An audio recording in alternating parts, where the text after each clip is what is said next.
gotta say, I don't think Caitlin Clark gets enough credit for her humor because this episode was riddled with it. Number one in your heart, Caitlin Elizabeth Clark.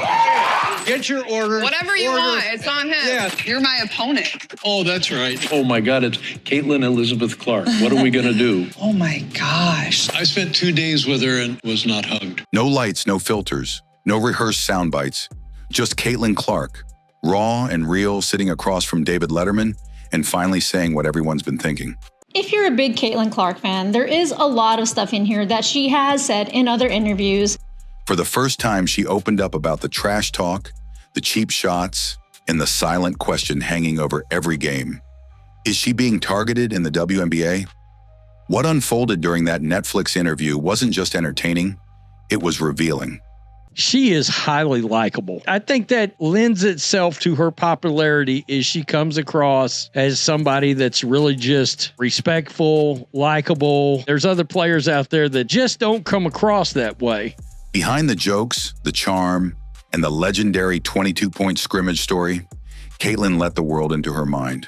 And what she said about the physicality, the pressure, and the way she's being treated on the court has sparked a firestorm of reactions. So I think I had 22 points in 2 minutes was the moral of the story. I'm sorry. This wasn't just another celebrity sit-down. This was a statement, and it's got the entire sports world talking. From the moment Caitlin Clark appeared on screen beside David Letterman, it was clear this wasn't going to be a typical interview. Gone was the spotlight of the arena, the roar of the crowd, or the pressure of the scoreboard. What viewers got instead was something far more powerful. Number one factor in her popularity is her ability and how entertaining she is to watch. That's why she's become internationally popular. That's why the record books have her name at the top of them. Caitlin Clark, unguarded, unfiltered, and more relatable than ever. And within minutes, she had fans laughing, nodding, and completely captivated. Not with a basketball in her hands, but with her words. They kicked things off at Long's Bakery in Indianapolis, a hometown gem that quickly turned into a scene of organized chaos once fans spotted her. Children lined up for autographs. Parents scrambled for selfies. She signed my jersey! I'm so happy, I'm crying. I'm so happy. This is the best day ever. Caitlin Clark is the GOAT! Letterman played the charming sidekick, telling everyone to order whatever they wanted. It was on him, but all eyes were on Caitlin, and she handled it all with the same composure and grace that made her a star on the court. She wasn't overwhelmed. She wasn't putting on a show. She was being herself, cracking jokes, laughing at Letterman's antics, taking the time to talk with fans, especially young girls who clutched her jersey like it was made of gold. Letterman has actually been a fan of Caitlin since her Iowa days. They go over her breakout game against Michigan, where she drills 4 3-pointers in 6 minutes. In final 6 minutes, you hit 4 3. What most people didn't expect, though, was Caitlin's quick wit and dry humor. She roasted Letterman without hesitation, matched his sarcasm beat for beat, and reminded the world that her likability isn't just about basketball. It's her energy, her presence, and her ability to make everyone feel like they know her. The practice session has taken on near mythological proportions in the 5 years since it was played in Iowa City. ESPN's Wright Thompson wrote about it for a March 2024 profile of Clark, talking to teammates, coaches, and student managers who witnessed the performance. That charm extended beyond the bakery as she and Letterman swapped stories about childhood, family, and her earliest memories of competition. She shared how, as a kid, she would sprint from house to house during Halloween just to collect more candy than anyone else. Not because it was about sugar, but because winning was wired into her DNA. We had a high school girls basketball team there that day. So we had a little audience and we were up in our practice gym and they were like jumping out of their chairs, going crazy. Usually I never react when something like I hit a big shot, or like I do, but never in like a shocked way. After like my 5th 3 in a row in like a minute, I was like, oh my gosh, like I couldn't believe it. I was like running around and we ended up winning, and our boy practice players didn't hear the end of it. They still don't. Like I still love to bring it up to them. We talk a lot of crap, so. That competitive spirit was evident even back then. When most kids were learning how to shoot a basketball from the free throw line, Caitlin was begging her dad to spray paint a 3-point arc on their driveway. But he didn't stop there. He went full dad mode, tearing up the concrete just to install a proper court for her. Because even at that age, it was clear, Caitlin wasn't aiming to be good. She was aiming to be great, and the best part? None of this was framed as a heroic tale. Caitlin told it like it was, a normal kid with big dreams and a family that went all in to support them. But beneath every funny story and modest grin was the undeniable truth. Just have nothing but great things to say about who she is as a person. She's so welcoming and so warm as an individual that she can have a conversation with anybody. She's cut from the same cloth as me in that regard. You know, us Midwesterners, we tend to just, accept everybody with open arms. She was so kind to my family and everyone in the suite when she came to KC. So huge fans of Caitlin Clark. The fire we now see lighting up professional courts was already blazing in that driveway in Iowa. This was the Caitlin Clark that fans rarely get to see. Not the stat sheet, not the game winner, just a girl from the Midwest with a sharp sense of humor, a fierce drive to compete, and a story that feels both extraordinary and completely down to earth. And it was only the beginning of what she would reveal in that unforgettable Netflix sit-down.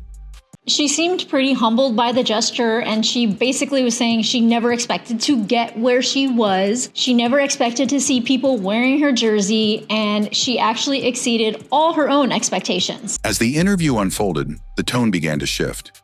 Beneath the laughter and lighthearted stories, Caitlin Clark opened the door to something far more personal: her emotional journey, the mental toll of being in the spotlight, and the lessons she's learned as a leader. This wasn't just the story of a basketball prodigy. This was about a young woman learning how to carry the weight of expectations, not just for herself, but for an entire team. And now, a global fan base. She recalled one of the lowest points of her college career, a frustrating practice at Iowa where nothing went right. Her shots weren't falling, her timing was off, her emotions were boiling. And then, in a moment that many athletes can relate to, but few admit, Caitlin walked off the court. Caitlin Clark got asked about this by David Letterman. We have a practice team that's just all. I think the key is this squad was down by 15 to these guys, and they came back and won it. No outburst, no yelling, just silence. She didn't say a word to her teammates or coaches. She simply disappeared, convinced she was doing the right thing by not letting anyone see her anger. But what came next was a wake-up call. Later, when her coaches sat her down and watched the footage with her, they didn't hold back. They told her point blank, that's not what leaders do. The women in the WNBA have had years to work on their physicality, and she did mention how in the offseason, that was what she was focusing on, getting bigger to go up against these more experienced, more yoked players. Walking away might have felt like protecting others from her frustration, but it actually isolated her. It sent the wrong message to the team. It created distance when they needed connection. And in that moment, Caitlin had to face a hard truth. Leadership isn't just about performance, it's about presence. That moment marked a turning point in her growth. Iowa head coach Lisa Bluter didn't try to extinguish Caitlin's fire. In fact, she embraced it, but she taught her how to channel it. Bluter famously told her, "You don't say whoa to a racehorse." In other words, you don't suppress intensity, you guide it. He was asked about Caitlin Clark. Coach Krzyzewski, listen to what he said. Yeah, well, she's terrific. And it'd be easy to build something on her because she's very young. The best thing she does is pass. She's a magical passer, and she has a great feel for the game. So, I mean, what her coach did, I would have done exactly what she did. Make sure she handles the ball a lot, and she'll make everybody better. And what I was amazed with at how she's handled all the defenses, and then when she got into the WNBA, some of the negativity that was out there or jealousies. And I think she's just been remarkable. She's a really good basketball player. Yeah. Caitlin began to realize that being a leader meant more than scoring points or calling plays. It meant staying in the moment, especially when things went wrong. It meant lifting others up, even when she felt like breaking down. This reflection wasn't about embarrassment, it was about ownership. Caitlin didn't deflect or blame anyone else. She admitted her mistake, and more importantly, she learned from it. Over time, she transformed from an emotional hothead into a composed leader who could be counted on, not just to make the big shot, but to keep the team grounded through adversity. And her evolution didn't stop there. There's so many players who cite you as an inspiration for their games, including Caitlin Clark, who's just absolutely a phenomenon in college. What's that next step like for her? You know, next steps, gosh, in this generation, right? You have, I think, just so many more challenges of how to handle yourself as an adult, right? You go through that whirlwind of being a senior in college, transitioning into the W. And then the next step is how to become just an even better leader. And so much of leadership, I think, is listening and learning. And hopefully the more she can get connected to vets in the league and just different people and coaches and anyone that she can glean wisdom from of how to just continue to learn how to be as a connected and inspiring leader as she can be. And a lot of that is walking the walk and not just talking the talk. So she's already on her way, but, continuing to have fun, continuing to anticipate how people are going to try to stop her and being prepared as she can be for next season. Even during the Netflix taping, her competitive edge showed itself. When she and Letterman faced off in a friendly game of duck pin bowling, a smaller, tougher version of the classic sport, Caitlin was laser-focused. No distractions, no mercy. She even joked about not wanting to high-five Letterman after a good roll because, in her words, he's the opponent. That mindset, fierce, locked in, unapologetic, isn't just a part of her game. It's who she is. What viewers saw in this part of the interview wasn't just an athlete. They saw a person constantly growing, a person who's failed, who's fallen short, who's been called out, and who took every lesson, every critique, and turned it into fuel. That's what separates Caitlin Clark. Not just her shot, not just her records, but her willingness to confront the parts of herself that need work and rise anyway. Because being great isn't about never making mistakes. It's about being strong enough to own them and brave enough to grow from them. And that's exactly what Caitlin Clark has done. By the time Caitlin Clark addressed the biggest question of her WNBA career, whether she's being targeted, the tone shifted. There was no denial, no outrage, just calm honesty. Sitting across from David Letterman, she admitted the league is physical, intense, and filled with veterans who don't hand out respect easily. She didn't say the word assault, but her message was clear. Some of the contact she's taken goes beyond routine fouls, and yet she refused to play the victim.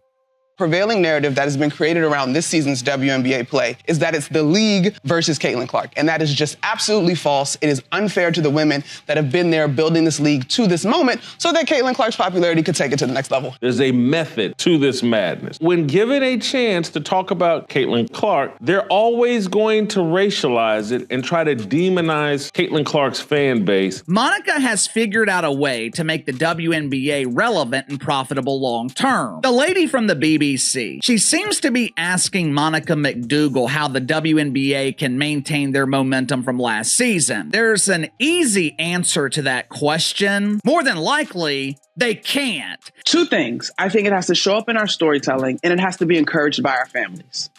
Yeah. To me, right? And so covering the WNBA this past season, Caitlin Clark's rookie year, for all of the conversation that surrounded her, some which was fair and some which wasn't, the one thing that I cannot deny is the amount of little girls that were showing up to follow her. Little girls with their parents and the fervor and the energy there. Why her? Same thing. Why her? Well, I was just about to say same thing for Angel Reese when I had a chance to cover their games. But I think Caitlin represented, and again, some of this to me probably is not fair to her because it was not anything that she said or was truly based on her personality, but she was a white girl from the middle of America. And so she represented a whole lot to a lot of people, whether that is truly what she prescribed to or not. We can all say she is a dynamic basketball player and a force both on the court and the marketing sense. But I do think, same thing with folks that may have fallen in love with Angel Reese that she may or may not have agreed with everything they had to say either. We attach our fandom to these icons for all types of reasons. Where are these Angel Reese fans? When I see Chicago Bravado games on TV, the only things I see are missed layups and empty seats. Caitlin tried to flop. She tried to flop on what happened. Like that little shoulder bump, it was not that serious. Okay, Caitlin, I need you to be all the way serious and for real, okay? You fell down. The first thing you did is, woo! and you look to the damn ref to give you what? That's what happened. That's what she always does, right? She's always falling to the floor, and then people acting like it's mad hard. Pay attention to what she did in college. That is what she did. She's from the LeBron school, the Luka school, the Harden school. They try to sell fouls, right? I would say that her coach did not do a good job preparing her for the physicality of what was to come and what to expect in the WNBA. So yeah, I'm kind of saying like, this is not that deep. It's a little hip check. For me, if Rookie of the Year was picked today, I give it to Angel. What it is racism, right? It gets blown up into, oh, they're going after Caitlin Clark, but no, we're just playing one of the best players that's in this league. We saw what happened last year. Caitlin Clark was targeted. Like, that's been a part of the game. The game has always been physical. I know what physical basketball looks like. Like, Caitlin Clark doesn't happen entirely organically. There's a push. What Angel Reese did, she created what people truly need, which is a rivalry. Angel Reese has done that and did that for Caitlin Clark. Yeah. And I do think she helped. Without Angel Reese, Caitlin Clark wouldn't be as big as she is. Caitlin Clark also blew up before the Angel Reese thing. That is a myth. She blew up before. Go look at the ratings for the games before then. Go look at the attendance for the games before then. It was already an organic thing. If you're going to break a record, to me, if it's legitimate, you have to break that record in the same amount of time that that player set it. If Kelsey Plum set that record in 4 years, well, Caitlin should have broke that record in 4 years. But because there's a COVID year and then there's another year, you know what I mean? So she's already had an extra year to break that record. Yeah, that'll go in the record books as Caitlin Clark is the all-time, whatever it is. I don't even know what the number is, but that's the way it'll be. And I don't think it should be. I set the record in 5 games, right? Yeah. Because back then, we had a first-round bye. Oh, so okay. we didn't get to play, I didn't get that 6 games. So I set the record in 5 games. Took her extra game. Well, I'm just saying. You can say that. No, listen. If I have 6 games, the record's different. well, I'm gonna have another 30. But I don't really care what the record is, who has the record. Caitlin explained that what she's experiencing isn't personal, it's professional. Every rookie gets tested. The difference? She's doing it under a microscope. Instead of complaining, she's preparing, hitting the weight room, getting stronger, adjusting her game. Because to her, earning respect means handling pressure without excuses. She even shared a trash talk moment with Diana Taurasi. A hard foul turned into a heated exchange, but ended in mutual respect. That's Caitlin, fearless but grounded. She's not asking for special treatment. She's just proving day by day that she can take the hits and still keep coming, and that's why she's different. Not because she avoids the spotlight, but because she owns it, even when it burns.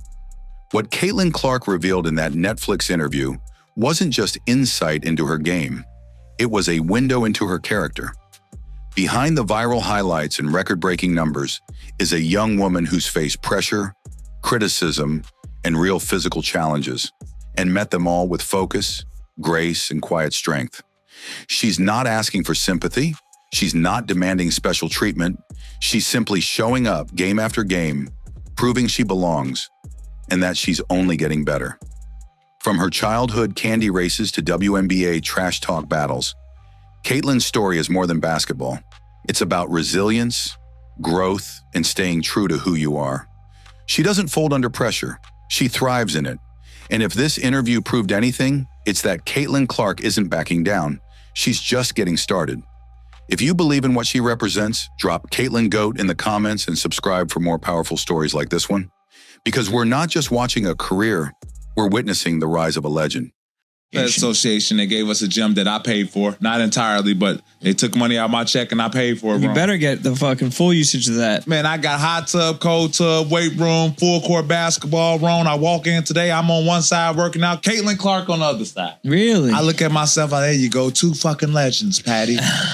Did you say what's up? You know I say what's up, but I'm not the type to say what's up to interrupt your workout because I don't like people to interrupt mine. She can shoot the shit out of it. And the WNBA assist leader this past year. She can shoot the shit out the ball. She's a great shooter. And she's one of those workout people, you know, got to think, anytime I hit the court, I got to hit that bike. I'm older now, so I got to get on that bike and stroll for a couple, 5, 6, 7 minutes. So while I'm strolling, through the park, I'm looking at her shoot it. And she's one of those shooters where if you know as a gym rat, you guys know, like, damn, bro, why you throw that pass bad? Give me the ball in my chest. I'm like, oh, she's a gangster also. She's lighting people up. Throw me the ball the way I want it. What drill was it? What drill was she running? I don't know. She was doing a 2 in a row corner wing.